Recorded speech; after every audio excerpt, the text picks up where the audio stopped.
I'm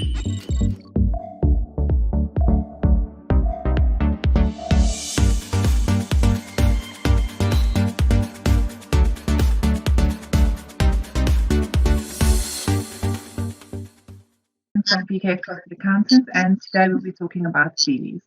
It's tough times now, and it's very important that you get your CV noticed by employers. Now, to help us today, we have Jackie Biscoe joining us from Talent Inc. So Talent Inc. is an international recruitment agency, and they specialize in all major industries. Thank you for joining us today, Jackie. Hi, Sharon. You're very welcome. Okay, to get started, Jackie, in your view, how important is your CV during the recruitment process? Yeah, it's a really important element of the recruitment process because it's the first step that any potential employer sees. So it's pretty vital. It should contain a lot of the basic information about your career history and about yourself. Something that gives them a quick snapshot of who you are, that makes them want to get to know you more or invite you for a face-to-face, or at least pick up the phone and give you a call. Okay. In your experience, what's the most important part of your CV? What do you think employers look at first? Well, for me, when I look at a CV, and if I scan through hundreds of CVs a day, the first thing that I'm looking for is whatever it is that the client has asked me to look for. So if that's to do with previous experience, then whatever is highlighted there is the previous experience is what's going to be most important and what I'm going to scan for initially. So absolutely, starting with your most recent employment and working backwards from there, I think it's really important to put your CV in reverse chronological order, as opposed to chronological order starting from years back and working your way to where you are now. It's really important on your first page, or at least your second page, that you are what it is that you're doing currently, what position you're in, what company you're with, and how long you've been there. Okay, yeah, that's next. And then what about a personal statement? Do you think employers really look at that? Is it important to include that in your CV? Yes, I think so. It can be helpful. It depends very much on the position and the industry that's being recruited for. So long as the personal statement is kept concise and to the point, then it can be useful. However, in my experience, certainly it's something that I would look at after the initial experience of the person. Okay. And then sometimes less is more. Is that the same with the CV? Would you include all your job experiences? Would you just get to the point and only include those that are relevant to the job that you're applying for?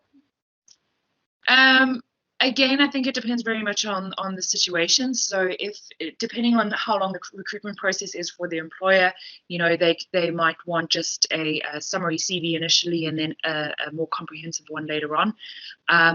I think the most important thing is to ensure that your CV includes your most recent experience for the last 10 years. I wouldn't go back further than 10 years, depending again on the kind of industry that you're applying in. If it's more kind of in the professional arena, then yes, of course, put your 15, 20, 25 years experience there, especially if it's a place that you've worked at for, 10 years plus 10 years or something like that. You want to ensure that experience is shown there.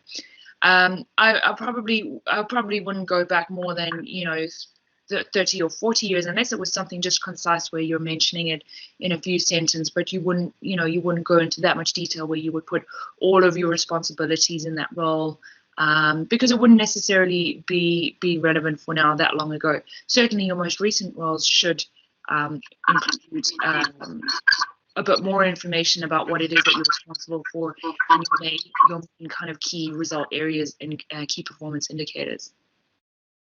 Okay. And then any other tips that you can give us that could help you to just let your CV be presentable, stand out, that it can be chosen? Yeah, absolutely. So I think formatting is really important, especially if it's an employer or a recruitment agency that's looking at a lot of CVs all day. You really want it to stand out, and you don't want them to have to search for the information that they're looking for. So you want to make it easy for them so that they have the opportunity to, call and arrange an interview with you. So things like making sure that your previous work history is really nice and highlighted in bold, certainly the place that you worked, the position you were in, and the dates that you were employed with them. and having that as a nice bold kind of area, and then a bit of a summary of the position thereafter, and doing that for each employment place that you've worked at, just to make sure that it's really neat. You don't want to have somebody going and spending a lot of time looking for that kind of information. You want it to really stand out there nice, and just making sure that your tabs are all nice and it's neatly aligned, again, just so that the eye reads nicely over it and is able to get the information that you're looking for really quickly. Okay, thank you, Jackie. That was really useful information. Thank you for your time. You're very welcome. Thanks so much, Sharon.